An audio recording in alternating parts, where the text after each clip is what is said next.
We are live now on the streams, and welcome to another edition of Lucha Critics. On the show today, we got Warren, we got Josh. Say what's up, guys. Hello, hello. What's up, guys? Hell yeah. And each week we dive into the world of professional wrestling and give you guys our takes. And we have a special theme at the end of each episode. On today's theme, it's a special Halloween edition. We're going to be talking about spooky characters in pro wrestling. But before we get into it, we're going to run down the gamut of the news and recap what happened on the wrestling shows we watched. Starting things off with Raw is War. I'm a little disappointed at some things that happened, but I'll go ahead and rate the highlights of the website here. Seth freaking Rollins and Big Bronson engage in a melee right off the bat. The New Day defeat. I'm just gonna run through it, and then afterwards we can go and pick what you want to talk about. The New Day defeated OAP to progress in the World Tag Team #1 Contenders Tournament. The White Six returned to attack the Final Testament. Io Sky and Kairi Sane versus Liv Morgan and Raquel Rodriguez ended in a no contest. And Rhea Ripley attacked Liv Morgan, Raquel Rodriguez, and Dirty Dom. Rey Mysterio and Dragon Lee defeated American Made to progress in the World Tag Team #1 Contenders Tournament. Braun Breaker defeated Jey Uso to become the new Intercontinental Champion, with, of course, the Bloodline having to thank for that. Warren, you wanted to talk about Seth beating up fucking Bronson. Oh, yeah, no, I just figured because like we bring it up now instead of mentioning every time.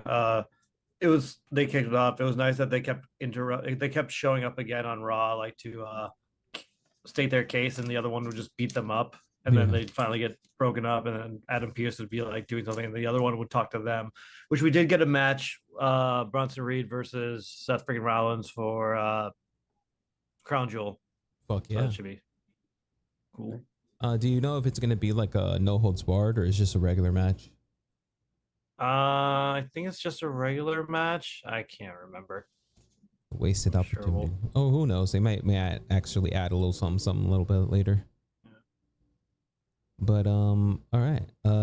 I saw the New Day defeat fucking OAP, and as fucking Authors of Pain, I was trying to remember how their fucking name was. They're an awesome tag team. I love what they did in NXT when they were in NXT. It's an interesting combination that they put with the Final Testament and OAP, but I liked it.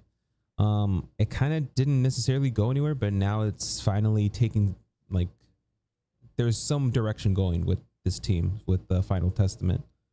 But yeah, you see fucking the White Six come in and attack the group. You saw what's her name? Before that, what happened? Well, the whole match before the Wyatt Six showed up. We should discuss how R-Truth came in, helped the New Day actually get the win. Go ahead and talk. Yeah, because you were skipping right over. It was R-Truth jumped in, attacked New Day. Oh, not attacked, helped New Day, and it was nice because I honestly thought AOP was gonna win. I thought it was just gonna they were gonna squash the New Day, give New Day more trouble, will they break up? But I liked where they went because afterwards, all of the Final Testament and the Miz were just beating up the New Day, and Kofi wanted to help, but Xavier's like, no, we're outnumbered. They're waiting for us. It would just be suicide, and that's when the Wyatt Six showed up. So, because again, once it seems like Xavier's still in the right, even though he's doing all the heel moves. It's like, no, he's making sense. Interesting. It's an interesting take that they're trying to take with fucking Xavier Woods. I like it. What about you, Josh? What do you think about this direction that they're taking with Xavier Woods? I'm just waiting for the betrayal to happen already. You think they're dragging it out a little bit too much? They're gonna wait till the 10-year anniversary. Oh shit, that would hurt. Oh man. Yeah, that would make sense. Give them 10 years, then let's break them up. Anything else happened in that match? That you want to talk about? Not the match. Mostly just the aftermath of the match. Okay. What about Io Sky and Kairi Sane versus? Oh no, no. I meant like the aftermath, like with the White Six, Oh, go because like ahead. this, it's not a match technically. It's like a little post-match After thing. attack. An after attack. Yeah. Yeah, like it started with Nikki Cross going off the top rope, and Nikki then like fucking the Cross. I keep forgetting her name. yeah, then the other three were all attacking AOP. They're fighting, brawling out of the ring, out in the stands to the audience, you know, where wrestlers usually just normally go in that corner. And then it's just the Miz by himself thinking like, ah ha ha, I got through it. And then Uncle Howdy's there. And then their manager took the actual move. I forget his The Mandible name. Claw. The guy who, yeah, Oh, no, the fucking guy. what's his name? The guy. The AOP He manager. did he managed the Road Warriors. You know, the guy who just sits there with the glasses and goes, yes. Yeah. I heard it's keep like forgetting his fucking name too. yeah. I heard it was because he's just getting tired. It's like he's 70 years old. He's like, I can't travel anymore. Just kill me off, basically. They killed him off. So we might not I don't know, we might not see him again. Like if we really wanna, it would be a way to make Uncle Howdy even more Menacing. like, yeah, powerful. Like he took out a guy permanently. No, that's a good point. That would be an interesting way to go with him. Let me see here. I got his name. What's his name? Is Paul. His name is Paul Ellering. Ellering. Fucking Yeah. Paul Ellering. Yeah. All right. Let's go ahead and move on to the next thing that I saw here. It was Io Sky, Kairi Sane versus Liv Morgan, Michelle Rodriguez, ending in a no contest. And that is because fucking Lash Legend and Jakara Jackson interrupted the match? Yeah. The one thing I wanted to notice about this match was, I don't know if you guys noticed, but Samantha Irving's no longer ring announcer. No. They had Jillian Garcia, and she basically ruined that Dom is going to show up because she introduced with him, and like he was just nowhere to be found when Liv and Raquel was like making their entrance. Like, just like, is he invisible? Like, where's Dom? And even like Corey's like, oh, Dom's not there. She just mentioned him because I guess. So we're like, oh, so Dom's gonna eventually show up because he's on the card as like when it's gonna happen. I'm actually just real quick. I'm actually really glad that they brought back Lillian Garcia because what was her name? Samantha Irving was gone. She basically left, and she's not going to AEW apparently. She's doing some other stuff. She just couldn't do it as being part of WWE at the same time. It seems like WWE's like, just let her do both. Like, what? I don't understand. Like, yeah, they want your body and soul in WWE still. Yeah. But she hasn't ruled out of making cameos at certain events. Oh shit. Mm-hmm. No, I'm looking forward to going to a wrestling thing and seeing her if she does show up in those things. Yeah, it makes sense. Like, you don't want to close the door on that. Like, she's easily the best ring announcer. Like, Jillian Garcia is great at everything, but like you could tell, like even she was like rusty this Raw. Like, it's been a while for her. Like, also, yeah, calling out that Dirty Dom was coming out, but clearly he wasn't there. It's like, huh, dude. Yeah, and also I heard it's temporary too with Jillian Garcia. Well, I'm sure she doesn't really do this anymore. Mm-hmm. It's more like in emergencies, break glass, or forever in her hometown. Yeah, is like when she shows up. Anything else happened or anything happened after this match got interrupted? I mean, Rhea came out afterwards, beat up Dom. I think Dom saved Liv, like, yeah, because Rhea was really dominating when she was coming out. She was beating up Raquel and Liv, and then Dom made the save.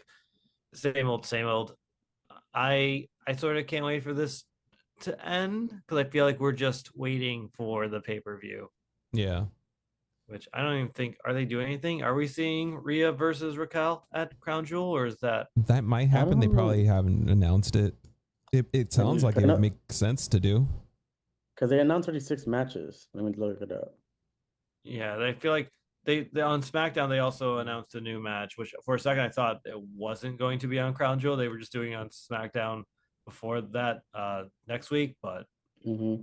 they're just doing singles of each team in the match, but using the same card picture, so it's very confusing. Nice. Did you guys hear about the thing that Carlito got in trouble with? Oh, yeah. Involving yeah. Kairi Sane and Io Sky here. He fucked up, a big fuck up. But it's funny because I guess they backstage they asked Io Sky and Kyrie early and they didn't even care. Yeah, I for Interesting. me, I think it was he was supposed to be wrong on purpose. Like he Yeah. wanted to show that he's stupid. So Yeah. he's like, I'll say the wrong country when I hear that. It's like, oh, Carlito, you dumbass. Like I think that's what it was going off as. Yeah. Yeah, But and they didn't care, and I guess people are just taking it the wrong way. It's wrestling, yeah, and people, they have to make a joke out of something. True. he's a heel. He is a They heel. say shitty things. I was like, damn, they're really gonna let him say shit like that. I was just surprised more than anything. Yeah, it was still weird. Like you could have done a better joke, Carlito, but like I get what you're doing. Like, especially because I know Io had like controversy with people just calling her Chinese, and she was like getting sick of it. But then he said she doesn't care. So it's like, well, if she doesn't care and Kyrie doesn't care, why should we care? Yeah. True. Did you guys see that segment with Judgment Day? No, what happened with Judgment Day? Oh yeah. It looks like they might kick out Carlito. Damn. To me, that's how it Probably. feels. To me, that's how it feels. I mean, I see Judgment Day just sort of disbanding completely. I see like there's also some rift between JD and Finn. Yeah. Like there's that. I see Liv dropping Dom soon just because she doesn't need him, and she'll just take Raquel with her somewhere else. Then Dom will just be by himself. I'm pretty sure the max next week is going to be, or on this Monday is going to be Dom versus Damian, which will get Damian the number one contender to be face Gunther like afterwards. Interesting. I think the best thing to do with fucking Dom, make him go singles, man. To send him to NXT, have an actual run at the NXT Championship, build his fucking heel persona there even more. Well, he did have a short run with the NXT North American Championship. Yeah, but I'm saying I think you can give.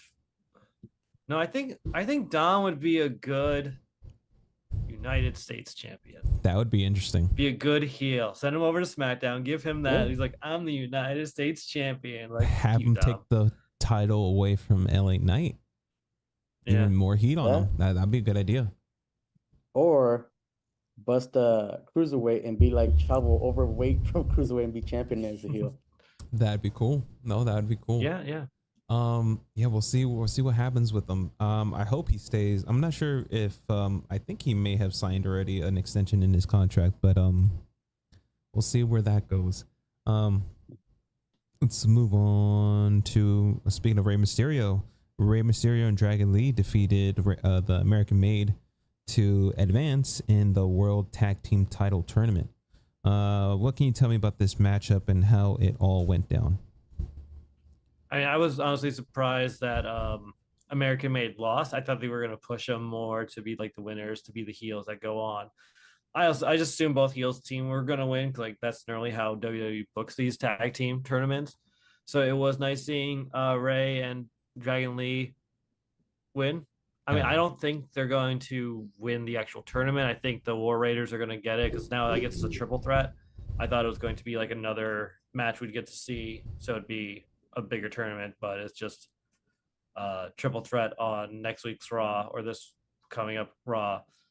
But it was nice. There was a nice Zelina Vega moment on the outside with she threw her sandal. Was it Chancla? Yeah. Hell yeah. Like at Chad Gable, and that just basically froze him for the rest of the match. And then her and Ivy will probably get into a fight, which would be nice. I'm all for more Zelina matches. Hell yeah. No, ever since she won the women's, she was the first Queen of the Ring. And that didn't necessarily went anywhere for her. So I'm glad that they're giving her some more spotlights there. I mean, she did win the tag team titles. Okay. With Corey Graves' wife. Oh yeah, I know what you're talking about. Damn, I haven't seen her in a while. I was like, when's she coming back? I feel like. Well, she got pregnant and left.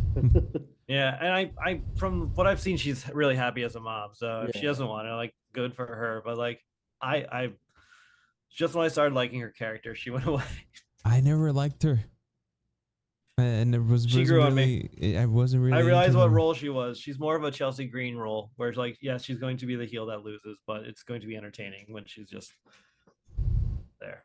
Yeah, because I didn't like her when she was with what's his name, Bill, and Oh, when she was with fucking Too Soft, not Too Soft. Damn, what the Enzo Amore and Bill. Yes, thank you. The tag team. Big Cass and fucking Big Cass and Enzo Amore. Yeah. I forgot that they put her in with that group. It makes sense that they would put her in with that group.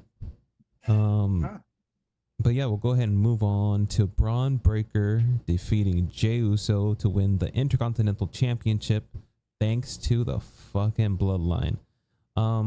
We saw a little thing though, when the Bloodline did kind of show up. The future matchup between Braun Breaker and Solo Sikoa. I'm not Solo Sikoa and Jacob Fatu. That's gonna be pretty fucking cool, honestly. But there's another thing also. Oh yeah, something else happened. What else happened? Solo saved Jey Uso from a spear. Ooh. Yeah, I saw the spear. That was pretty cool. What can you tell me about the match, Warren? It was a good match. I mean, I had a feeling that this was gonna happen. Jey was gonna lose because of the Bloodline. Yeah. My thing was, I thought Jimmy was gonna show up and end up be the reason Jey loses by accident this time. But I like that better because we don't see Jimmy, fucking over Jey again. Yeah. Tama and Tongaloa were there out in the audience. I guess they just bought tickets to the front row seat. Nice. I'm sure we saw the meme of Solo, like, I got two tickets. Like, yeah. The WrestleMania one. Yeah. There's that out there now. It's just funny because you see Jacob Fatu, he wants to fight Braun Breaker as well, which I was like, I didn't realize I want that match until they both locked eyes. I'm like, no, that match has to happen. That match, like, yeah, like I want to see these two fight. Save it for Mania. Damn. Yeah. No. But I'm like, all right, cool. And like it clearly, like, Jey dives out and hits both of them, like Jacob and Braun. So now Jacob Fatu's like, well, I want to beat up Jey when I get a chance. The refs are kicking out the two brothers. And while the ref's completely distracted by this, Jay's running around and he gets super kicked, and then Samoa backdropped onto the announcement table, and then Braun gets the spear and wins the IC title. Bastard. I see Braun as a future WWE champion. Like, it's only a matter of time. Yeah. He's meant for that shit. Same thing goes for fucking Jacob Fatu. That dude's gonna be a champion without a doubt. It's so much talent in WWE right now. God damn it, fucking Solo Sikoa. Like, tag teams blowing up, but we'll talk about them later. Let's go ahead and move on to the next show, which was NXT. Josh, did you get to see NXT? No, sadly, I was working. It's all good. We did see Damage Control versus Lash Legend and Jakara Jackson. Ended in a no contest. Jada Parker defeated Tatum Paxley. Hell yeah. Obe Femi defeated Luca Carcifino. Trick Williams and Ethan Page come to face to face at Before Havoc. Sol Ruka defeated Carmen Petrovic. Hank Walker and Tank Ledger with NASCAR Xfinity Series champion Cole Custer defeated. What the fuck is happening in NXT? Bronco Did they get Nima it? and Lucian Price. Interesting. They have NASCAR people in there now. Gulia and Stephanie Valkyr defeated Fatal Influence. Love that tag team right there. But yeah, what a they're So I know testing some things stuff out. that I know some stuff that happened. So they teased damage control with Gulia and Stephanie Valkyr. It was more Gulia Damn. and Kerry saying they're looking at each other like we know each other from that Japanese promotion. Stardom. Hell Stardom, yeah, yeah. dude. And then the reason that the match ended in no contest is because Chelsea Green and Pepper attacked damage control from behind. Bastards. Okay, so that's why they were all arguing on SmackDown. That's my Got it. yeah. It's like this is wondering why this just like storytelling at its best. Interesting. is it? Some things that did happen that the CW kind of really fucked up on. We didn't get to see the entrance of the new women's wrestler. Well, I keep forgetting her name is Delta, or used to be Delta. She Yeah. goes by a different She name has now. different. It starts with an R. That's all I know. No, Zaria. Her name is Zaria. Yeah. I've never seen her wrestle. I'm excited to see what she has to do. But she debuted by Fatal Influence, attempted to spin the Halloween Havoc wheel, and were interrupted by the shocking debut of Zaria.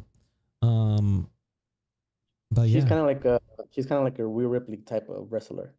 Oh, okay. That should be interesting. Damn, fuck. This keeps getting deeper and deeper. Division wise. But yeah, we'll go ahead and move on to the next match. Oh no, one more thing that I didn't want to mention that people are kind of like mad about. They're trying to put Obafemi and this one Nikki Lyon together. Yeah. And I'm like, Well, he really do anything. He just told her you dropped this. And it was her big overcoat that she always wears. That Yeah. She just looking, giving the eye. That's it. I see what they're kind of seeing too. It's like they're trying to put this guy, have him be the king, and they're trying to build a new fucking thing. And I'm like, all right, we'll see where it goes. Well, let's give it a shot. That's all I'm saying. Give it a shot. You never know what's gonna hit and what's not gonna hit in wrestling. Let's go ahead and move on to SmackDown because a lot of awesome shit went down in SmackDown. Right off the bat, we'll do this right Randy. here. Game 7 between Carmelo Hayes and Andrade ended in a no contest. What can you tell me about that one? I mean, that's not how it started. Oh, how did it start? Randy came out and wanted to match with Kevin Owens and actually bring out Triple H. Yep, I saw that segment. That was pretty good. Yeah, like it was like segment too. On his way out to the ring, he even went to the table and tried to talk to Triple H, and then he called him out. So we're getting Randy versus KO at Crown Jewel. Hell yeah. It was funny because he was like, "Who you're protecting Kevin Owens from me?" He's like, "No, bitch, I'm protecting your old ass from him. What are you talking about? You're gonna get fucking destroyed." This might be a passing of the torch moment, possibly. Most likely Kevin Owens is gonna win that one. What do you guys think is gonna between that matchup? I still have to see, but I did like what Randy Orton told Triple H. Oh, remind me. He's like, I did not call Hunter out, the one that was a suit. Oh yeah. And I want the cerebral assassin that came to my house with a sledgehammer and beat the living shit out of me and threw me outside my dining window and continue to beat my ass. That's the one I want to talk to, because he told him, "What would you do, cerebral assassin, not Hunter?" Damn. All right. Yeah. Interesting writing. Well, anything else happen before this matchup? Nope, I don't think so. Yeah, no, that was it. Right. We're getting KO versus Randy. Game 7. I think KO's gonna win. Hell yeah, KO hopefully does win. Game 7 between Carmelo Hayes and Andrade ended in a no contest, and it was a special guest referee of LA Knight. What can you tell me about this match? It was basically predictable. I knew LA Knight was going to probably interfere. It was nice. It was funny seeing LA Knight just wearing the title at the beginning of the match while he was being a referee, like the whole time. Like you knew he didn't. His whole thing was he didn't care, so he knew he was probably gonna interfere. Um, and it sucks because this is the 7th match. I was hoping we'd finally get a winner. Yeah. I don't think we are, because since he interfered, we're actually going to get a triple threat match for the United States champion between these three, which I knew we were It makes going sense. to. Yeah. Like they've already did story-wise. one-on-one each. It makes sense. Like, but just I felt like it was just going through the motions, and I feel like LA Knight's gonna lose his belt. Yeah, I would don't love to know. see it. Honestly, if anyone should get it should probably be the Carmelo Hayes. He's the younger guy. He's coming up. You want to solidify him as a threat? Give him the title. Also, quick question: is Andrade still the men's speed Yep. champion? Yep. Yeah. Okay, they just never talk about it. Yeah, ever. Nope. it doesn't exist. I wasn't and sure. The main roster doesn't exist. So Yeah, because they're Yeah. talking about it for Candice LeRae, which we'll probably bring up in the next match. But Oh, it's yeah. like, I'm like, what happened to the men's? Is he still the champion? Do they care anymore? they really should. The The answer's title no. doesn't look bad either. I mean, it's a title, you know. Yeah, Um, it would promote the show if you see it on another show. I don't know. Yeah. yeah, Andrade's that's still another the thing. current Wouldn't you champion. want people to? That's fucking why no one watch it? takes it serious. Mhm. Yeah, That's so funny. And it's funny because he won it back in June. yeah. That is funny. There was a whole other women's tournament that happened. Yeah. since then. Let me see real quick. Oh yeah, before the next match, there was a segment to lead up to the next match of Nia confronting Tiffy for being sick last week. Ooh, what happened with that one? So yeah. Oh, I really think Tiffy's going to betray Nia at Crown Jewel Cash in. because Let's go. it seems that because she's like, I'm gonna have Candice fight Naomi because she beat Bailey, which is something you've never done. Ooh. Ooh. Yeah. Yeah, it's gonna happen. She's like, you stay back here and rest so you don't get sick later. And then so it's like, oh, So yeah, Tiffy's gonna turn face and turn. I hope that does happen. If it does happen, it might happen at Crown Jewel. And then too many questions. We'll see what happens. Naomi defeats Candice LeRae. What can you tell me about that matchup? It was good. Bailey showed up to help Naomi as soon as Indy started interfering. And then I don't know. I think I was doing other stuff. I was like cleaning up the house a bit during this match, so I just heard the highlights. I was like, all right, yeah, everything was sort of predictable. You gotta go, but that was good wrestling.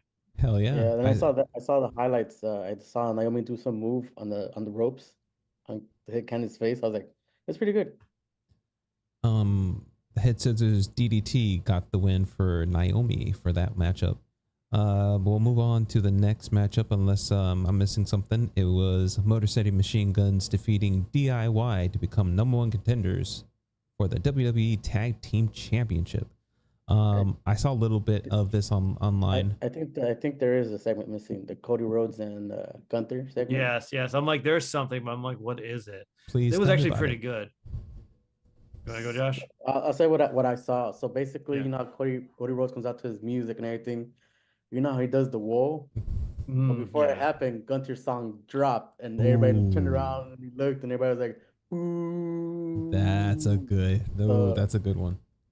And that look that Cody did gives me hints of that he might turn heel later on. I think it'd be good. It makes sense. Yeah, it's about time.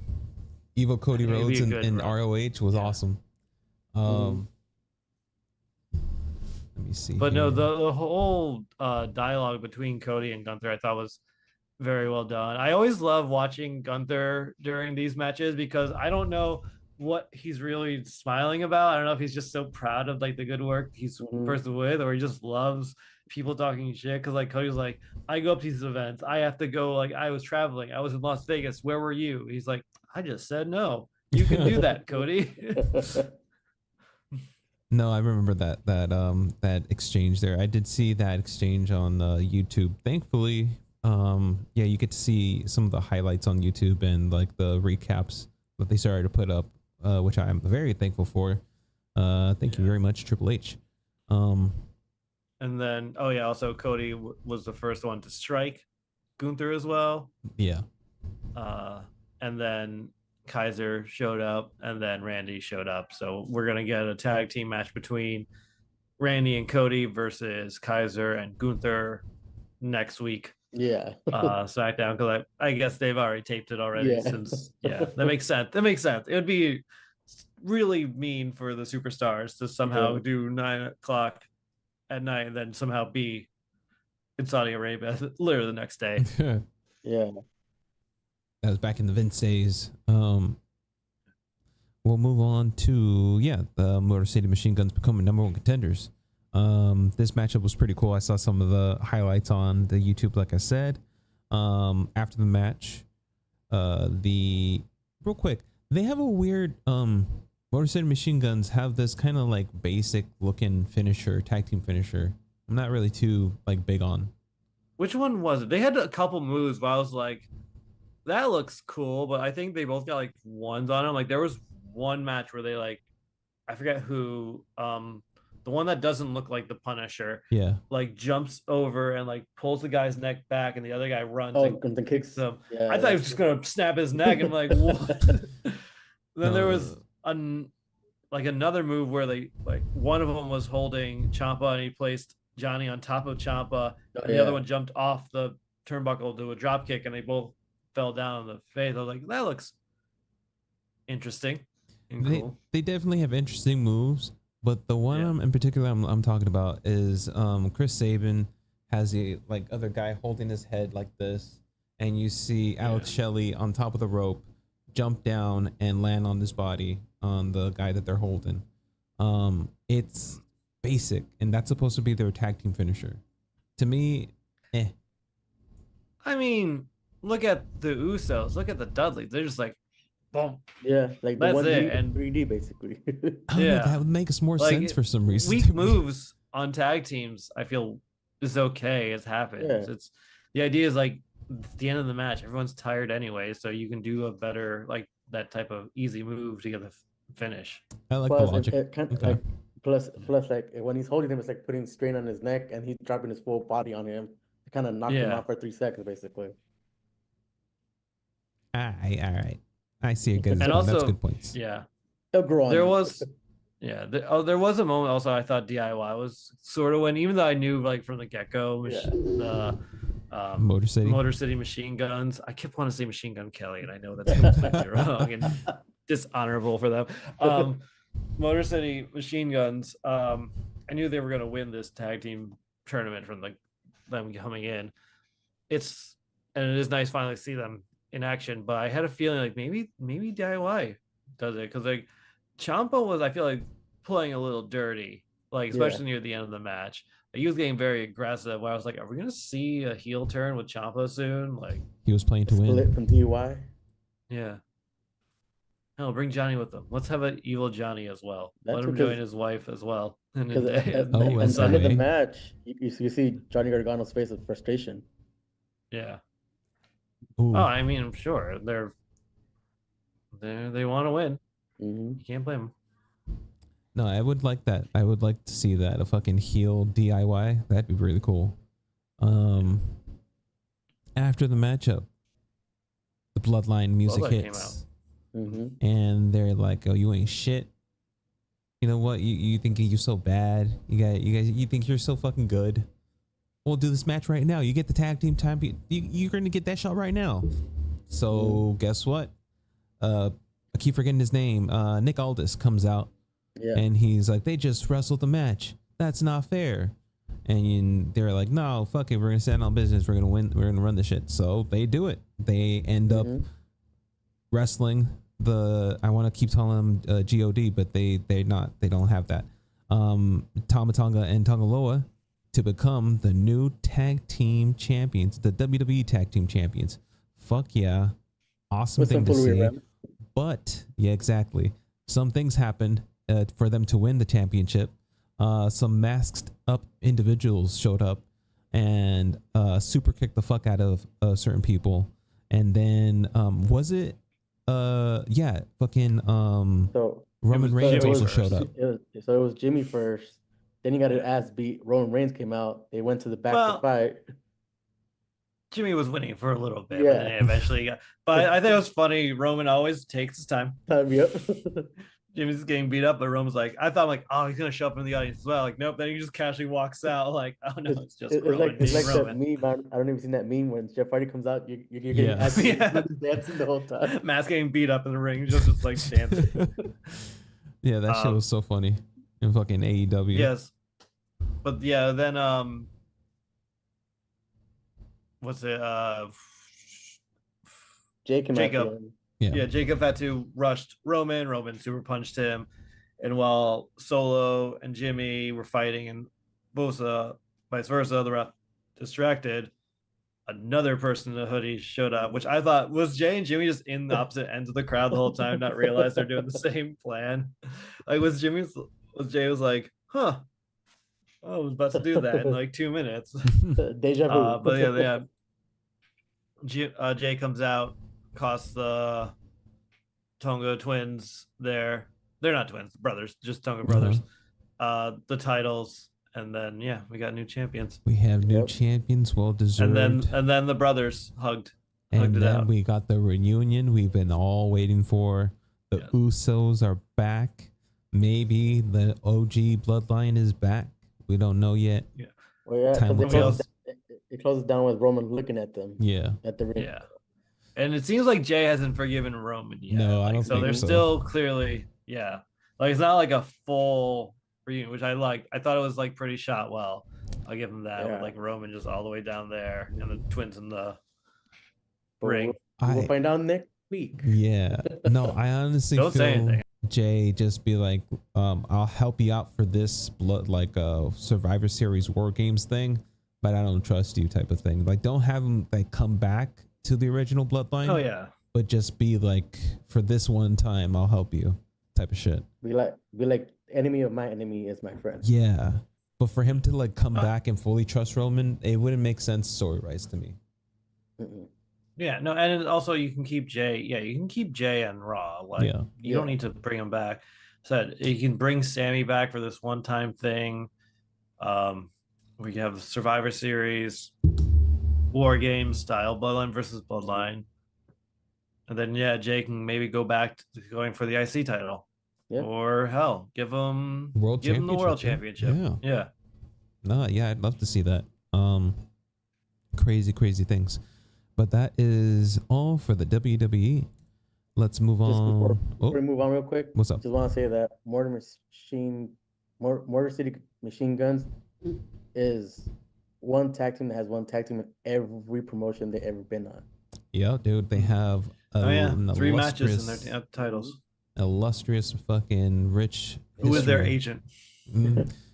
They're I don't know, man, but like they've been everywhere. They were in ROH. I think they got ROH, New Japan. TNA, New Japan, WWE. I think maybe I would say GCW, but I'm not sure. But they've done a lot of promotions. They have like a lot of tag team. Yeah, they're big in the indie scene. I've seen them wrestle out here a bunch of times. Awesome to see them with the tag team championships finally, the WWE championships, that's for sure. Moving on to the next thing. It is AEW Dynamite. Hell yeah. The first thing we see, the first matchup we see, I should say. I'm already fucking this up.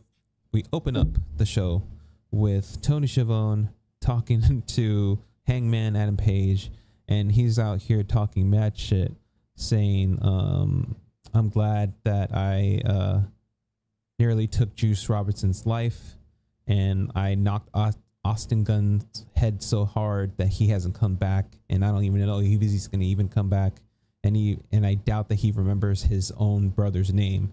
As he says that, Colton Gunn comes up and hits Adam Page from the back, and you see a brawl happen out there. After that, you see Page take off his leather belt after he kind of like fucks up Colton and starts to wrap it around Colton's neck. Juice Robinson and Jay White run out and surround the ring. Jay White jumped in and landed some shots, but Hangman was able to walk away and run away from there. Jay White, let me see here. It's just right there talking shit. If it wasn't for Adam Page coming in and interfering in Christian Cage's match with him, he would have been 5-0. So he blames him for not having for losing that matchup with Christian. So we'll see that eventually come together. The actual first match was ROH World Tag Team Champion Spanish God Sammy Guevara versus Shelton Benjamin with MVP. This was an awesome match. I actually got to see this matchup. I'll read off the last bit of it because there was. I really like how fucking Shelton Benjamin's wrestling. Like it's really violent, and it reminds me of Kurt Angle's ECW run, where he was kind of just like flipping dudes over and like suplexing them over his head. It's awesome to see Shelton Benjamin shine right now. He ended up picking how much did MVP wrestle in that match? Oh, MVP is just more like a manager right now. Yeah. Well, you said it was a tag team match, right? No, I said with Shelton. Oh, I thought it was a tag team match for a second. No, we'll probably. I was like, that's why I was confused. I'm like, MVP was wrestling? Like he does. He still wrestles. He does still wrestle. I'm not sure when exactly he might wrestle in AEW. If he'll even wrestle. Have a match. He has a match coming up at GCW. Exactly. He takes indie matches, and he still can go. Honestly.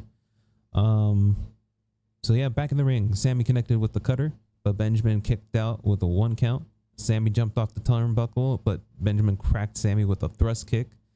Benjamin knocked down Sammy with a second thrust kick. Shelton finished Sammy with the exploder into his power slam for the win. Like I said, man, this Shelton Benjamin is a violent man, and I like it. I like seeing it. Renee Paquette was backstage trying to get a word with AEW World Women's Champion Mariah May.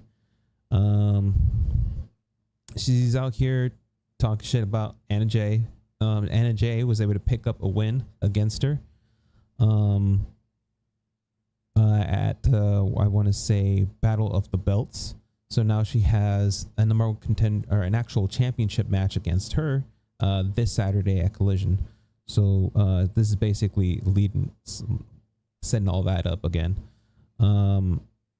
As she's out there talking shit about Anna Jay comes in and starts to brawl with her. Christopher Daniels has to separate them, and that's basically what happens in that backstage segment. We hear from Kyle Fletcher with the Don Callis family. So Don Callis brings out his family. You see I'll just call him the discount Drew McIntyre. And it sucks that they call him that now, but I keep seeing it online.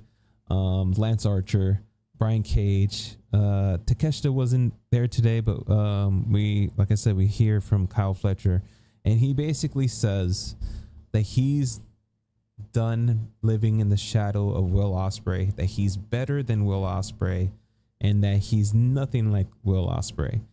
And he keeps saying this like in different ways, and he then is given clippers to cut his like blondish hair that kind of resembles Will Ospreay's, and he says, "I'll never be like Will Ospreay," and he basically shaved, like buzzed down his locks there. So we have a buzzed out Kyle Fletcher now, and he is happy that Will Ospreay is out right now, that he put him out for a couple of weeks, and he's looking forward to ending his career essentially. After which we see Renee Paquette backstage with Ricochet, and Ricochet actually was at Maple Leaf Pro. Maple Leaf Pro is a new organization that's starting up from there's a lot of TNA like wrestlers that are there, and you see AEW's involvement with them. So this is I'm excited to see that partnership grow and see what happens with Maple Leaf. but he ended up coming in to let me see, to basically put his hands on Takeshita while he was over there at Maple Leaf, and was able to after Takeshita defended his title, and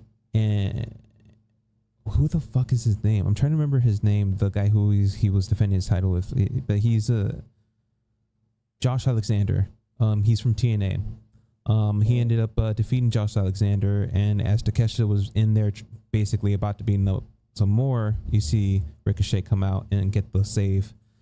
As Shelton Ben, as Ricochet is talking about what happened, you see MVP come in and say, I know you and I have had our past in the other company, but there's a new company, there's a new chapter, new beginnings. Let's start off fresh. And he gives him the card, and he's like, let's do business. And you see Ricochet kind of thinking about it. He's not necessarily throwing away the card, so that'd be interesting to see Ricochet in the new Hurt Business here. We see a squash match with Murder Hawk, Lance Archer, and Brian Cage defeat two locals. The next match I see here was the ladder war between Mark Briscoe and Chris Jericho. We all knew what was coming for this one. I kind of hated. Jericho doesn't need the belt. Jericho doesn't need the fucking belt, but at the same time, I guess I get it. I don't understand exactly why he's considered the Nueve now. It's not necessarily his first time winning the ROH championship, so it shouldn't count as 9. But here we are, and we're going to get hopefully a new persona, and we leave this learning tree shit away, and we'll see what the Nueve has to say next week about it. It's gonna set up Samoa Joe versus Chris Jericho for the belt. That'd be interesting. Fucking Samoa Joe, he's out there recording Twisted Metal, but he's going to be coming back soon, hopefully. Yeah, like he hasn't been out in a while, has he? Yeah, he's they did an injury with the learning tree. Yeah. Yeah. No, yeah, that's a good point right there. Next thing we see, next segment is Adam Cole coming out to the stage, and he says, who's ready for story time with Adam Cole, baby? But as he says that, Roderick Strong and the Undisputed Kingdom interrupt, and they are basically checking in and seeing, like, are you going to be a part? Are we still a fucking team here? What's going on? Are you just going to focus on MJF? And they reestablished that they're the United Kingdom, and they're still a fucking team, and they are basically still trying to take out MJF. That's their objective right now. As he says that, you see MJF appear in the big screen, and remember the revenge I promised to dangle over your head. Greed is blinding you to the fact that you'll never get your hands on me. Whichever one of you wins 3 consecutive matches first, I'll give you the match at Full Gear, but I won't show up until Full Gear. I hope one of you gets the happy ending you're looking for, because I know I will. So, the first one between Roderick Strong and Adam Cole to win 3 matches 3 times is going to be taking on MJF at Full Gear. Renee Paquette is in the back interviewing. Who do you think's going to win it? I honestly feel like it might be most likely Cole, and there's going to be division between Roderick Strong and Cole there, and we'll see most likely Cole leave United Kingdom, and he'll be his own thing right here. What about you guys? Oh, I have no idea either, that's why I'm asking. I could see Adam Cole winning it. He's the Bebe guy, right? Yeah. Yeah, bang. Because that's gonna be MJF's gonna be the heel, and Adam Cole's gonna be the face. Yeah. It's really interesting how this fucking story came out or played out, because from the last Aside time from they, that, yeah. from the last time they were feuding with each other, Adam Cole did the ultimate betrayal and revealed himself as the devil. And then he ended up getting hurt. And we didn't necessarily see too much of Adam Cole do too much, but his team was running havoc there. Wardlow, from what I understand, is either injured or hasn't re-signed, and that's why they're not showing him on TV. Same thing goes for Phoenix. Apparently Ray Phoenix is still under contract with AEW. He can technically be on TV, but they're not using him at all because he's going to be signing with WWE. Or he was open about it. I say he's part of the tag team that was coming. What's that? Right. He's part of the tag team that's like coming to WWE soon. Yeah, with the Lucha Brothers. In a few months, I want to say Pentagon will be able to be on TV for WWE. But the Rumble? Yeah, dude, like if they're in AEW and you want to hold them, if you're going to keep them fucking behind and not leave them, let them leave to another organization, fucking use them. Even if it's a squash match, at least you're fucking using them. They're getting like their TV time. It's annoying. Another thing that's annoying right now, but before I get into the next match, we see Jamie Hayter in the backstage segment with Renee Paquette, and you see Penelope Ford continuing this feud that she wants to start with Jamie Hayter, and eventually in 2 weeks they're going to be wrestling each other. Next matchup was a trios match. Yet again, another squash match for the House of Black against 3 random fucking dudes from the local towns.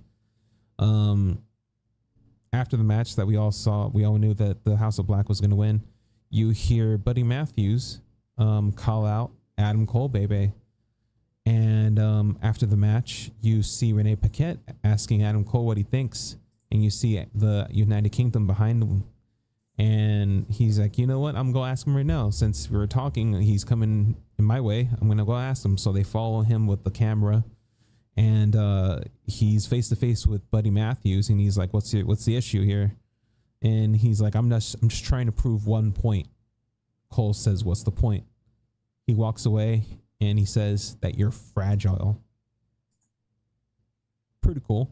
We're going to be seeing that matchup, I think, next week.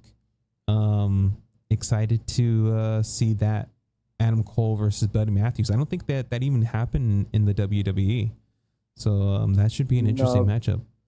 Right? No, because he was Seth Rollins' lackey, that's why. Right, he was in the main roster while fucking NXT. Right.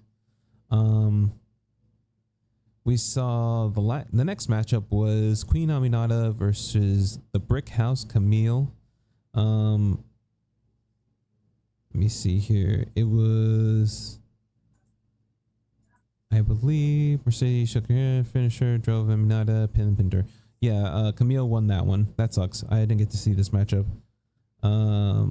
Next week, it'll be Camille against Chris Statlander on Dynamite. So you're going to see Chris Statlander versus Camille, and most likely whoever wins between them is going to get the crack at Mercedes Moné's TBS championship. Next up, an SUV pulled up backstage. The AEW contingency thought it was I guess I'm gonna call them still the Blackpool Combat Club, but but it was actually Christian Cage and Patriarchy. Before this whole thing went down, well, let me, because you guys are missing some info right now. The locker room was waiting outside in the parking lot for the Blackpool Combat Club, and they're waiting to kick their asses because they're like taking out AEW stars and they're trying to stand up for AEW. So that's why these people were out here waiting, and they thought that this SUV that pulled up was them, but it was actually Christian Cage and the fucking Patriarchy. Chris Sabin was hiding in between 2 cars when Christian Cage and Patriarchy spotted him, and chased Kip to the ring. Renee approached Hook and asked who Hook saw in the security cam. Hook said that the scumbags who took in the ring were responsible for attacking Taz. So it was the patriarchy that attacked Taz and put him in the hospital, and well, that's why he's not in right now doing commentary. You see the patriarchy come in and beat up Hook essentially because it was I want to say 3 against 1, and yeah, they just left them there planted. And let me see. Listen to me, Taylor. It's not what it seems. Interesting. But yeah, that's what happened. We'll see what comes next week with that one. Trios match between TNT champions Jack Perry and AEW Tag Team Champions Young Bucks versus Daniel Garcia and Private Party. I didn't get to see this matchup, but this was the last matchup here. I'll tell you what happened right now.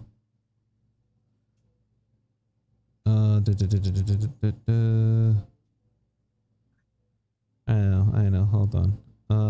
The Bucks hit Zay with the stomp and a powerbomb combination. Garcia swept the leg of Perry and sent him to the barricade. Private Party used a silly string on Matthew and Zay cradling Matthew to pick up the win. So it was Private Party picking up the win.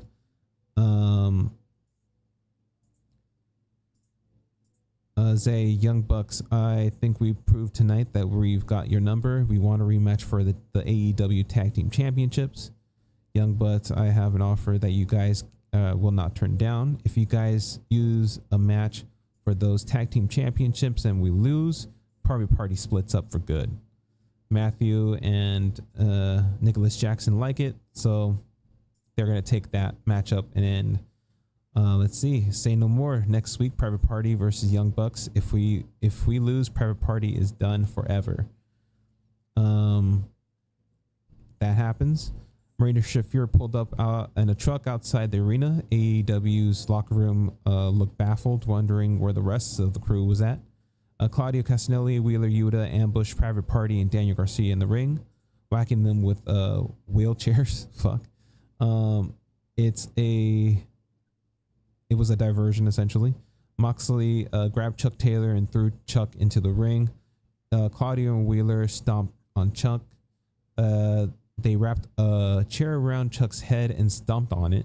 Orange ran into the ring, but was too late to save his friend. So yeah, that's how that fucking crazy ending right there. For you guys who don't know, Chuck Taylor is technically retired because of his injury that he got from his ex best friend Beretta. What the fuck is his name? I haven't seen him in a while. He hasn't been in AEW. Trent Beretta. Yeah, he hasn't been in AEW in a minute. I'm not sure if he got injured or not. I'm excited to see when he comes back. He was with Don Callis' family. I'm not sure if he's still with them or not. But yeah, that is the news of the week. Let's go ahead and move on to the main theme of the show. We're going to be talking about spooky characters in pro wrestling. They're coming in from all over the wrestling world. And I'll go ahead and start things off. 1 second. Oh yeah. And nothing. Hold on. That one. All right. And we're going to start things off with Abyss. Abyss was in TNA. He was essentially, I kind of wish that they would use a different picture other than this guy right here. But he was essentially TNA's response to Kane. It was their own Kane. Where are you, Josh? Let me see. He walked up. Oh, he walked out. Okay. Oh, I think it's underneath my camera. Nope, never mind. Ugh. Let me see if I can fix that real quick.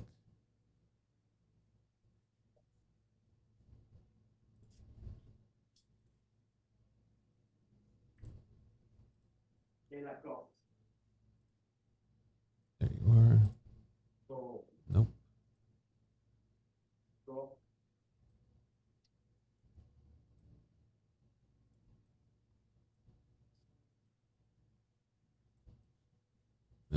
Wait till it gets back. Alrighty.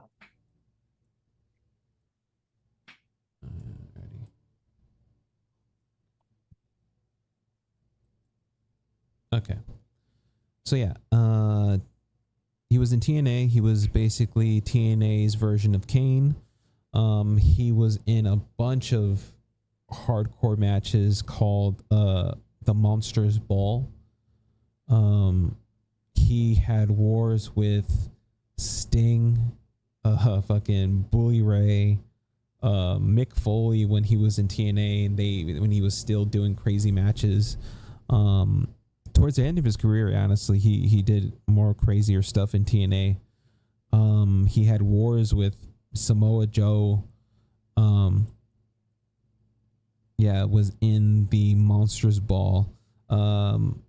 Basically what a Monsters Ball was, all contenders are sequestered alone in a locked room without light, food, or water for 24 hours before the match.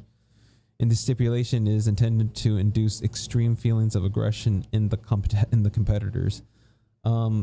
Crazy premise to matches in this world, but that was what the Monsters Ball was. Abyss, the Monster Abyss, won the TNA Championship for sure. Let me get those real quick for you. So he had won when the NWA and TNA were still one. He won the NWA World Heavyweight Championship once. He was a tag team champion with AJ Styles. He was the television champion. He won the NWA tag team champions with AJ Styles. He won the TNA tag team titles with James Storm and Crazy Steve. He was a 2-time champion there. He was an X Division champion. He was the 4th Triple Crown champion in TNA, and he's the 2nd Grand Slam champion in TNA as well. The Monster Abyss is currently a producer in WWE, and that is the tale of this guy. His name is Christopher Parks. That is him. Who wants to go next? You can go, Warren. Wait, am I going like completely next, or do you want me to talk about the Abyss, or? If you know about the Abyss, you can go ahead and add some things. If you guys want to add some things about him. I don't know. I actually don't have much. I mean, I've always just seen him as the producer. No, well, I was gonna say TNA's version of Mankind. Yeah. I kept saying Kane, but yeah, that's basically TNA's version of Mankind. It's like a mixture of both, basically. To me, it's both. Yeah. I also know he's more of as a producer now for is it WWE or? Yeah, he's in WWE right now as a producer. But yeah, that is. Josh, you have anything to add? No, just that I've seen some of his matches and all that. Yeah, I haven't unfortunately seen too many of his matches, so it's hard to comment on him. But my next one, I feel like you can't bring up all these spooky people without speaking of The Undertaker, the original spooky character. I mean, I'm sure there's been other ones, but he's going to be called the original spooky character.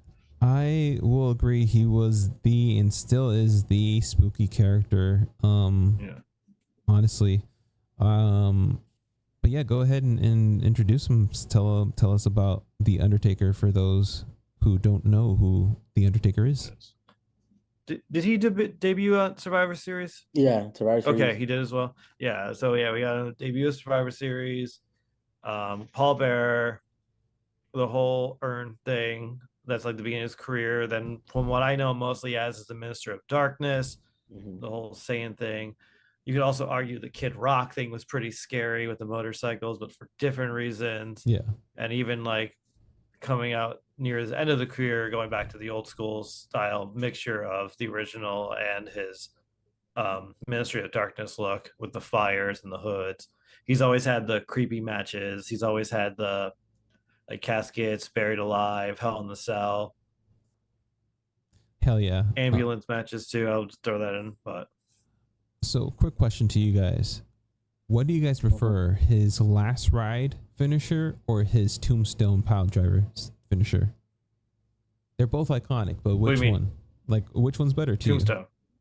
you? Yeah, I knew it was gonna be fucking Tombstone. What about you, Josh? Yeah, there's no debate. So I'm Yes, kind how of come? 50-50 because when you watch his matches, the Tombstone was like the great finisher. But when Yeah. you play the games, Exactly. the last ride was OP. The last Well, ride. yeah, but like if was my we're looking favorite at real finisher. life, last ride would be like this would be Sammy's running blue power bomb. Like it'd always be like there, but never get the three. Like, oh, Yeah. it could end, but never would. But Tombstone, rarely do people kick out of the Tombstone. True. True. He also had the walking on the ropes, which I always loved. That was like So my, fun. Going that old was a move school. I would always do in the games. Yeah. Yeah. Also, you can even argue he's still scary today by Mhm. endorsing Trump. Oh Yeah. God, what a fucking disappointment.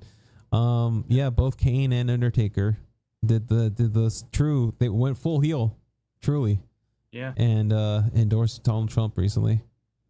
World's going to an end, but that's not what we're here to talk about. We're here to talk about some wrestling. Anything you guys wanted to add about Undertaker before we move on? He's an icon. Let me look at his championships real quick. In the WWE, he has won. Where the fuck are the championships? Damn, he was in WCW as well. I didn't know that. Yeah, it was under a different name. That's wild. Okay, so in the WWE, he was the world heavyweight champion 3 times, the WWE champion 4 times, hardcore champion once, world tag team champion 6 times, WCW tag team champion with Kane. That was back when they did the whole invasion thing. He won the Royal Rumble in 2007, and has a bunch of Slammy awards that you see here. And of course was inducted into the WWE Hall of Fame in 2022. Yeah, awesome guy. What I do remember from him was like you said, Warren, the Ministry of Darkness. That shit horrified Middle America, and it was the whole fucking. I'll be honest with the lead up and everything that was leading up to it was awesome, but the ending to that storyline was shit. It's me, Austin. It was fucking Vince McMahon all along pulling the strings. The scariest monster of them all. I mean, that's a good point. But yeah, at the time I was like, is this really where we're going with this whole thing? Oh yeah, and we definitely have to mention the 21-0 undefeated streak at WrestleMania, only to be defeated by Brock Lesnar at WrestleMania 30. Moving on to the next wrestler, Josh, who is your first pick? So my first pick, I'm gonna go with the Boogeyman. AKA Martin Wright. The best I video don't know game his entrance. real name. So, come on, man. Yeah, the Boogeyman, aka his name is Martin Wright. I didn't, when I was looking this up earlier, I thought he won a championship, but he never won a championship in WWE. Nope. That's fucking wild. Tell me a little bit about him, Josh. So he was like the new WWE, I guess, horror persona, because I think during the time Taker was out on injury because Randy Orton burned him alive. Oh, So they had brought in the Boogeyman, and he had started feuds with Booker T, and he started feuds with JBL, and his thing is is when he first came out, he would come out with an actual clock that had glass, and he'll smack himself on the head to shatter the glass, and he always have worms in his mouth. But then WWE a few months later, like, no, you know what? We're gonna give you a plastic one, so you can just smash your head with a plastic one, so you won't get CTE. Fuck. I forgot about the goddamn clock that he would hit on his head. Fuck yeah, dude. That's so Why cool. you choose him for every creative wrestler entrance way, because you just see them coming out with the clock. It's like, what are they doing? Like, I don't know. They're just moving around like crazy. I was like, yeah, he just ate worms, which is always Yeah. just. Ugh. And the two things that Yeah, go ahead. that kind of creeped me out of him was one where he was eating worms and he kissed Booker T's wife. Oh yeah, I saw that clip. And then Ugh. the other one is when he eats JBL's assistant's mole out of her cheek, like pulls it off and eats it. Hell yeah. I don't think it was a real mole. Yeah, I know, but No, I remember that. That was disgusting and definitely memorable. Hated the worm thing. Loved it. I loved the entrance though. It was all like spooky, and he would come out like crawling like an animal. It did pretty cool. It did really cool shit. Yeah, and his theme song at the beginning had the piano. And he goes out, "I'm the boogeyman." Yeah, dude. Like I see a lot of parallels between him and the Fiend a little bit. Damn. But yeah, let's go ahead and move on to the next wrestler. Unless you guys want to add anything about the Boogeyman. No. Nope. Cool beans. The next guy. Oh, that's not you. You already did that one. The next person that I want to talk about is Abaddon. Abaddon is the Living Dead girl. She's in AEW. She hasn't won a championship yet in AEW, which fucking sucks because I honestly feel like she could have been TBS champion by now. She has had awesome matches in the AEW. She's still under contract with them, but so she's injured right now. I was wondering what happened to her, but yeah, she's either not being used or only being brought out during fucking Halloween, because it kind of feels like that. But again, like if they were able to put the title on Julia Hart for the TBS championship, they could have done it for her. I digress. She's essentially like a zombie like character. She wrestles very like creepy and like animalistic a little bit. She actually like goes in for bites in her matches sometimes. It's really cool to see, especially if it's like a zombie character. You would want to see that type of, I guess, characteristics in the wrestler like that. If you're gonna be a zombie, fucking start biting the motherfucker. Yeah, I would really like to see more of Abaddon, but again, we've only seen like a few things, and she's been with the company for fucking since 2020. So, I'm not sure how long she has or they have left on their contract, but we'll see. Have you guys ever seen Abaddon wrestle? I have. But I gotta say one thing: don't let this fool you, because in real life she's actually really pretty. Yeah, she is. She's really fucking pretty, or they're really pretty. Josh, I'm sorry, Warren, have you seen any wrestling from Abaddon? I have not, unfortunately, but every time I see her pictures, I'm just like, oh, that's something. Hell yeah! Like even this picture right here, I'm like, very creepy. I actually, there's only a few wrestling shirts I have, and I'm happy to say I have one of her wrestling shirts. Very cool looking shirt. But yeah, that is Abaddon. We'll move on to the next person. I believe it is Warren. Warren, who is your next person? My next person, I'm still same era for my last one, same stable, but for me is really the first horror wrestler that I enjoyed seeing, and that was Gangrel, and we can include the Brood as well.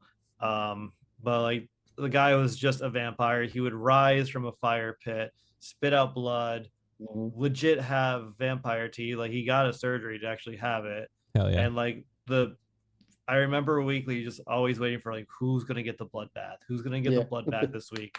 The lights would go out, and next thing you know, someone just covered in blood. And they're like, ah. It was he had a run in TNA. I got to see a little bit of it. I'm not sure if he wrestled the same in WWE when he was there, but motherfucker was ruthless in TNA. The matches I got to see. Yeah. Fuck me. Like, I'm not sure. Well, actually, we can go ahead and check right now. Bam. Yeah. Also, I was also disappointed that he wasn't going to be on Edge's corner in the WrestleMania Hell in a Cell match against Finn Balor that year for WrestleMania 40. Yeah. Right, 40 was the one we went to. Yeah. Who? It's like I was really excited. Like we're gonna see Gangrel. He's gonna show up. It's gonna be awesome. I mean, we did eventually get to see that quote unquote spot happen in AEW, but it would have made more sense in WWE. Yeah. It would have. Forgot someone said something about that it was gonna happen, but at the last minute, Vince shot it down. I fucking knew it. Yeah. He's like Vince, like no one remembers Gangrel. Like everyone bullshit. remembers Gangrel. Yeah. You would have got a big pop. If they remember fucking Brew, they remember Gangrel. That's dumb. But yeah, legend in the game. I remember him doing crazy spots, like I said, in TNA. Did he do like hardcore matches in WWE? I think he did. I think the only belt was it. No, I think he won the European Championship. I think that was the only belt he got. No, dude, it doesn't say that he won any WWE championships here. This might not be 100%, but like, so far it's been on top. I think I used past European Championship. Up. It'll be European Championship. Nope. European Wrestling. Okay, but yeah, no, I remember. I thought he won a belt. I thought it was. I could have sworn he won like something too, but no, he never won a title here. Maybe it was at Midian. Yeah. It doesn't matter. I said maybe it might have been Midian. It doesn't matter. Very well. Talking about spookiness, not beltness. All right, Gangrel. Awesome selection. Anything you want to add, Josh? Just like this, like his whole bloodbath, and then I remember '98 when he was kind of still wrestling when they brought Blade out. I was like, it would be cool to see Gangrel come out and Blade just die. Another missed opportunity, motherfucking WWE, man. You guys had pull. You could have done it. But they gave us H and Blade 3. That was funny. That was a good cameo of Triple H holding the little fucking dog. He was not a cameo. That wasn't a cameo. That's right. That was a full-on role. That's true. All right. We will move on to the next choice. What is your next choice, Josh? Mine's is Papa Shango. Everybody knows him as the Godfather, but he had like a little heart. You mean the Good Father? The Godfather. Yeah, he had a little stint in the horror stuff. Mostly it was like a African voodoo type of thing. Yeah, he started off. He as reminds me of the bad guy from the James Bond Live and Let Die. Like you find in GoldenEye as well. The voodoo paint, everything. Yeah. I'm like, did Vince just watch Live and Let Die? It's like, make him a wrestler. Yeah, like you guys were saying, he had different personas throughout his career. Papa Shango, Kama Mustafa, the Godfather, the Good Father, when he joined Right to Censor. I remember the Ho Train, his finishers of the Ho Train. I never got to see him as Papa Shango, but yeah, good. Yeah, he had good matches with Taker because they were both the horror thing, so they would go after each other. It was like the urn versus the voodoo. Oh, so, yeah. Nice, pretty cool. Let's check out his championship wins. I'm pretty sure he did. Yep, he was Intercontinental Champion once, World Tag Team Champion with Bull Buchanan, and Hall of Famer in 2016. Inducted into the WWE Hall of Fame in 2016. Craziness.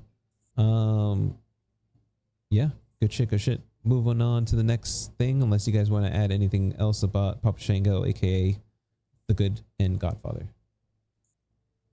No, I just didn't remember because I didn't see all his matches. I only saw like matches of him and Undertaker. I didn't see really much of his until he became the Godfather. Yeah, I've only seen him as the Godfather, maybe a little bit when he was in the Nation of Domination. Oh yeah, he was in the Nation Domination as well. Good shit, guys. Let's go ahead and move on to the next person, and that next person is Su Yung for me. Su Yung is a female wrestler wrestling in TNA. Essentially from, I want to say, let me see. Yeah, from 2018 to 2021, Su Yung made Impact Wrestling, like the actual show, fucking relevant. That was one of the things that people were tuning in for, was to see the storyline with Su Yung and Rosemary. She ended up killing Rosemary's friend, and that's how the bunny ended up going to AEW. But yeah, Su Yung essentially is a dead bride, and she has crazy like moves. She does hardcore matches. Awesome female wrestler, honestly.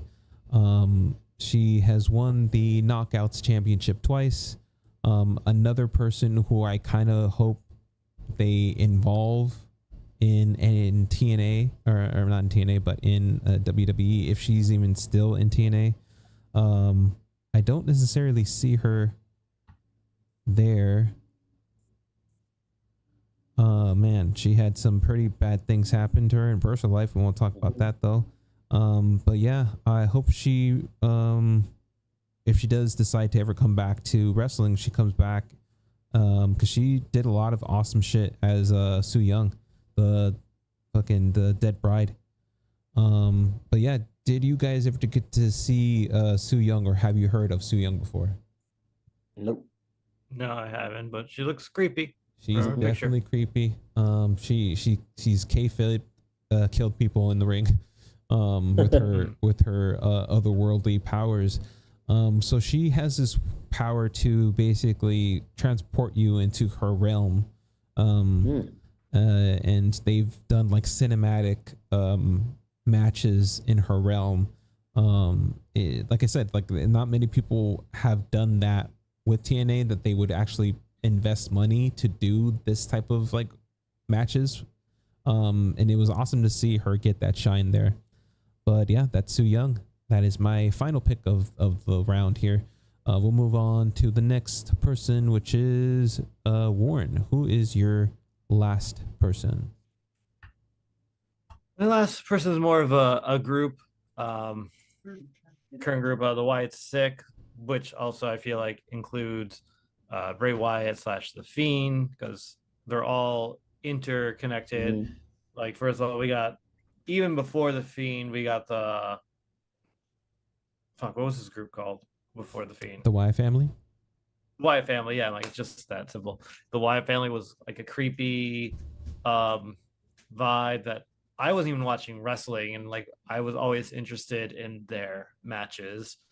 Then coming back as this Mr. Rogers / Monster as well, which they unfortunately WWE mishandled it a lot, which is a very shame, but we still got great moments. Like, we won't talk about the Hell in the Cell match.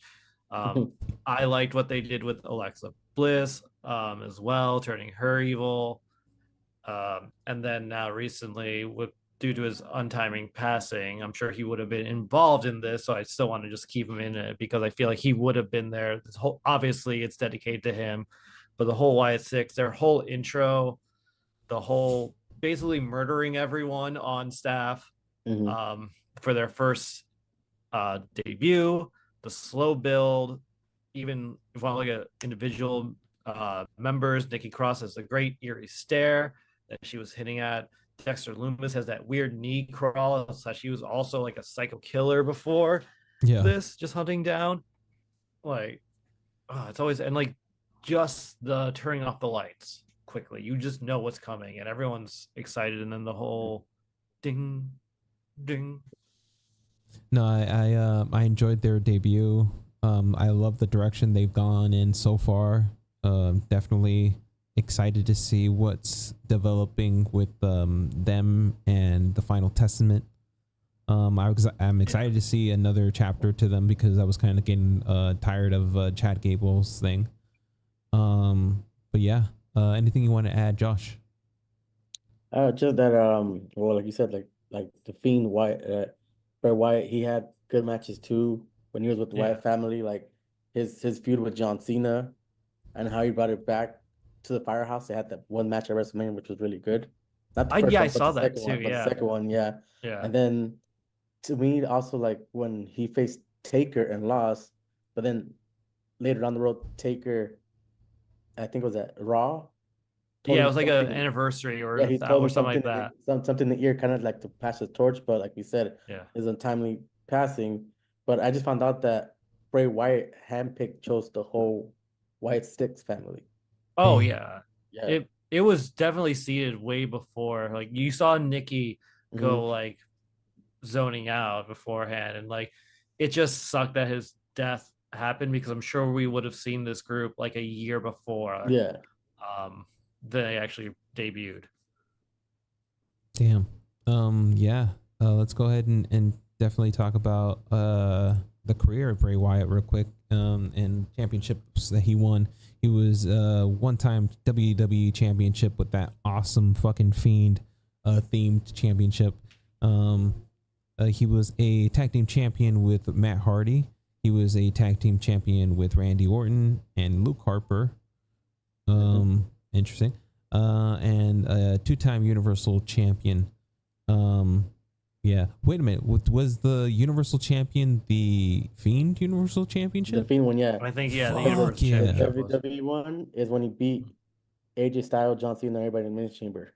Ah, I see. Yeah. Fuck yeah, dude. What a career. Unfortunate that we didn't get to see more from him.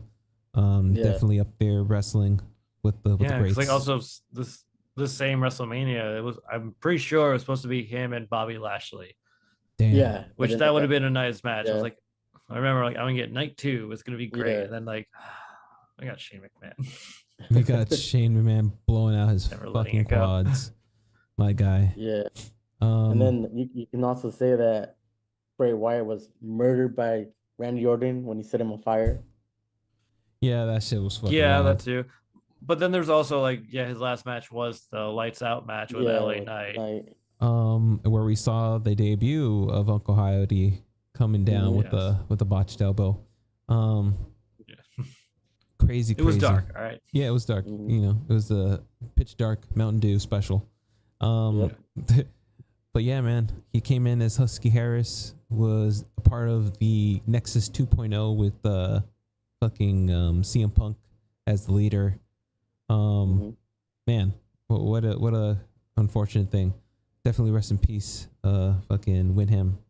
Let's go ahead and go on to the final wrestler, the final pick of the night. Josh, who is your final pick?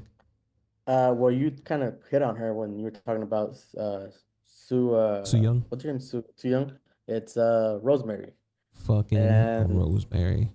she's from TNA, but she's right now in NXT, and she's kind of giving Wendy Chu a hand. I fucking love that they're using Rosemary. Rosemary is a legend in TNA. Mhm. Alongside Su Young, kept TNA relevant, honestly kept them from closing down their doors, in my opinion. Yeah.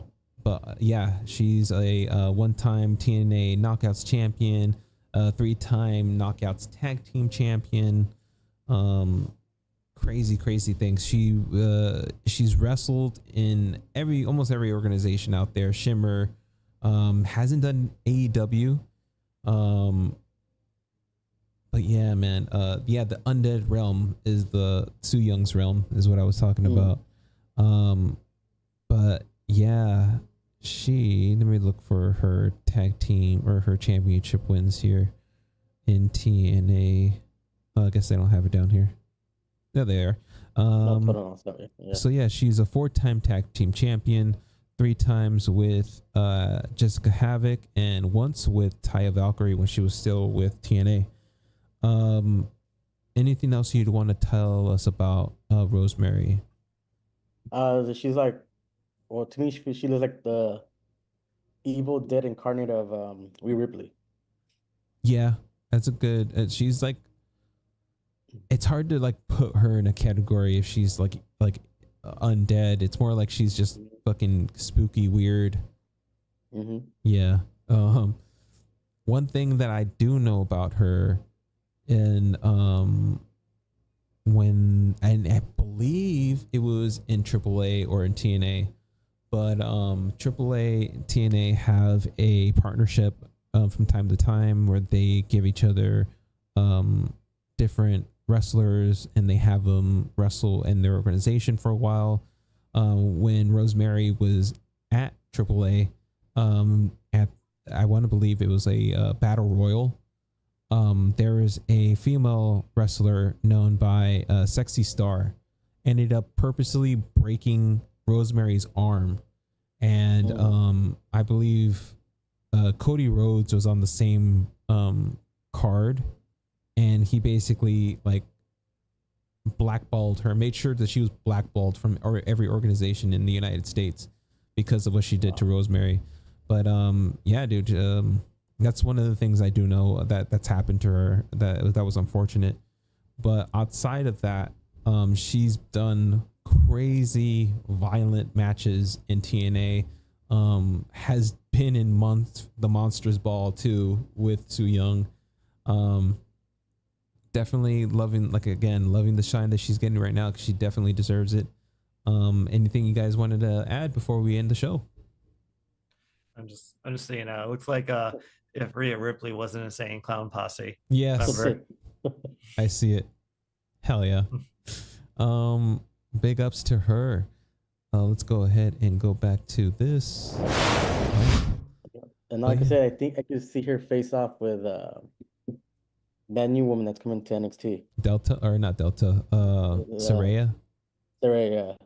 Dude, fucking Saraya from AEW is gonna be pissed. Fucking Paige. She should start going by Paige now. Yeah. But yeah, dude. Thank you guys for being on the show. Josh, where can they find you on the socials? On Instagram at Sith_Josh_818. Hell yeah. What about you, Warren? Where can they find you on the socials? I'm on the usuals, Insta, Twitch, YouTube, TikTok, all under Two Stoned, TU_STEUND. Hell to the yeah. Streaming some Fortnite. Yeah. Streaming for Fortnite. You can find the show at Not So Intellectual Pod. You can see all the handles coming up right here on Instagram, YouTube, Kick. I stream on Kick, Twitch, and like I said, YouTube. Be sure to give us a like, leave us a comment, and subscribe. Let us know what you guys want to hear from us. But yeah, be good to yourself and others. Spooky wrestlers did we miss? Oh yeah, tell us what spooky wrestlers that we missed, if there are any. I think we pretty good on that one. Yeah. There's a few. There's a few. Yeah. Interesting. I mean, there's like a brother to one of them that we mentioned that we didn't talk about. We sort of mentioned him, but like we didn't really talk about him. Ooh. All right, we'll keep that for the next episode. It's Cain. Oh, Cain. We forgot about the devil's favorite fucking demon. Oh man, that sucks. We'll have to save that for another day. For another part 2, yeah. Hell yeah. But yeah, be good to yourself and others, guys. Bye bye. Yep, and don't forget to watch Halloween Havoc tomorrow, guys. Oh shit, definitely watch Halloween Havoc. God damn, that's already gonna come up. Mm-hmm. All right, guys. Bye bye. Bye bye. Bye Bye. bye. Good shit, guys. So next week, do you guys want to do the Mount Rushmore game? Next week is Crown Jewel. Ooh, what time? Mm-hmm. Let me look that up. 10 o'clock. It's the morning. I think it's the morning. Yeah, 10 o'clock in the morning. Yeah. All right, never mind. We're gonna Which also, do yeah, recap. like, yeah, because also, Friday night I'm having a party. If you guys want to come. Ooh, hell yeah. Where at? Riverside Drive. It's between Coldwater and Little Canyon. I can Okay, send yeah. a link to the group chat. So Okay. I mean, Dope. yeah. Yeah, dude. Dope. Send Yeah. the link over. Yeah, not Yeah. letting about next week because I might go out because it's Christina's birthday weekend. Oh shit. It's also like post Halloween, so Yeah. it's only Crown Jewel. We don't really have to recap it. Um, Or why can't weeknights work? Well, I could do weeknights, but after 8:30 because I got off work at 8:30. If you guys are cool with that. I mean, it depends on the night for that. Yeah, Well, if you guys are free Wednesday, we could do a prediction match for Crown Jewel because they'll have the whole match card already up by then, anyways. you guys down for that? We can do like a quick one. Quick like this Wednesday. Yeah, that's the day before Halloween. I don't think I'm doing anything that night. good shit. Or double check and just let us know. You know, we do it like on Tuesday. Yeah, no, like I know. I think I'm good. I think because like Halloween's my anniversary with my girlfriend, so we'll probably do something then. Maybe Tuesday I might go for karaoke, but Wednesday I think Wednesday night's good. Wednesday, yeah. Out of like sometimes I'll go. There's karaoke I go to on Wednesday nights, but like there's been no plans to go this week. So yeah. I'm thinking for Wednesday, you guys want to do a prediction, right? A prediction like a do you guys want to do a full on show or is it more like a quick like a 5-minute type of thing? I would say a mini episode, like Yeah. I wouldn't say 5 minutes. Like if we want to talk about the predictions of the matches, let's give us time. But like 20-minute. Yeah. Okay. I just because we're just doing predictions. I don't see it going too long, but like we don't want to say. Okay. And you guys are 5 minutes. You guys still good to record on following Saturday or this coming Saturday? I'll let you know. Okay. Oh right, you're gonna be out. You're gonna be out. Right. Yeah. Then also Crown Jewel's at 10 o'clock, and so yeah, that kind of does everything. Okay. Cool. Let me know. I also have an idea for Wednesday if you guys are down. Also after the productions, if you guys want to do like for Halloween, you know, your favorite Halloween movie, you know, so people can know like, oh, you know, these guys like horror movies too, you know. I'll be down. I haven't. I don't know if you can see it, but I've been drinking. I love that movie. Tonight, I'm gonna watch it. I haven't watched it. What is it? The best. It's censored. There you go. Monster Squad. Yeah. What? I never heard about that one. 80s. Yeah. Ooh, it's Dracula, cool. Frankenstein, Werewolf, Mummy, and Black Lagoon's all in it. Hell, Yeah. Shane Black writes it. Okay. Something I have to watch. It's like the kid friendly of the Universal horror movie Monsters meets the Goonies / Scooby Doo kind of ish. Yeah. Like it's like a group of kids who have like this monster hunting club, but then like the real monsters show up in this town. Yeah. So interesting. It's 80s goodness. Yeah. Down. All right. Cool shit. Thanks for sharing that movie there. But yeah, we'll see what's up for next week. I guess let me know, Josh, and we'll go from there. All right, guys. Okay. I shall see you guys later. Bye-bye. All right. Bye-bye. Later. All right, guys. Thank you very much for tuning in to the stream. Be sure to tune in on Tuesday. I'm gonna be streaming some more Marvel Snap for you guys. Like I said, we are also going to be doing a prediction show for Crown Jewel for the Lucha Critics, and yeah, be sure to tune in for that. But until then, be good to yourself and others. Bye-bye. Bye. Bye-bye. Bye. Bye-bye. Bye. Bye-bye. Bye. Bye.